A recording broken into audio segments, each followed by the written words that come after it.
When we physicists look in outer space for alien life, we don't look for little green men. We look for type 1, type 2, and type 3 civilizations. A type 1 civilization has harnessed planetary power. They control earthquakes, the weather, volcanoes. They have cities on the ocean. Anything planetary, they control. That's type 1. A type 2 civilization is stellar. They've exhausted the power of a planet, and they get their energy directly from their mother star. They just don't get a suntan on a weekend. They use solar flares. They use the power of the sun itself to energize their huge machines. Eventually, they exhaust the power of a star, and they go galactic. They harness the power of billions of stars within a galaxy. Now, what are we on this scale?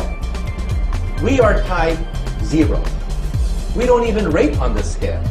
We get our energy from, not from stars or galaxies, we get our energy from dead plants, oil and coal. Historians will look back and say, holy shit, they were making materials, selling them for corporation profit over and over and over and over again with absolutely no reference to what the planet had and recycling protocols and everything else. They were burning fossil fuels at 1,000,000 times the rate of their actual renewability. They're going to laugh at us, wondering what the hell kind of primitive, dumbass species we actually were, if we even survived to reach that point. From an extraterrestrial perspective, our global civilization is clearly on the edge of failure in the most important task it faces, preserving the lives and well-being of its citizens and the future habitability of the planet. This transition is also the most important because it's not clear if we're going to make it.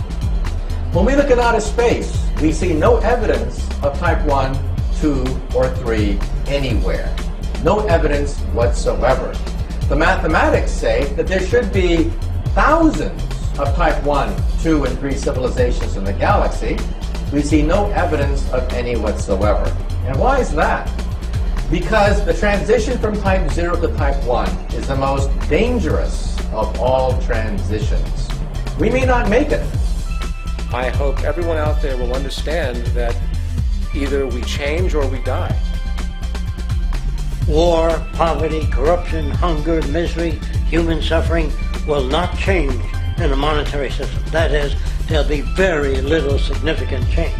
It's going to take the redesign of our culture, our values, and it has to be related to the carrying capacity of the earth, not some human opinion or some politician's notions of the way the world ought to be, or some religious notions of the conduct of human affairs. So again, the generation now alive and our grandchildren are the most important generations ever to walk the surface of the earth. We are the generations that will determine whether we make the transition from type 0 to type 1 or we destroy ourselves because of our arrogance and our weapons. Now, every time I read the newspaper, I see evidence of this historic transition from type 0 to type 1, and I am privileged to be alive in the most important era in the history of the human race, the transition from type 0 to type 1.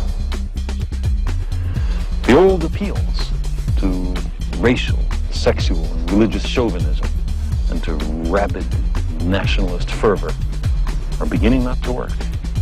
A new consciousness is developing which sees the earth as a single organism and recognizes that an organism at war with itself is doomed. We are one planet.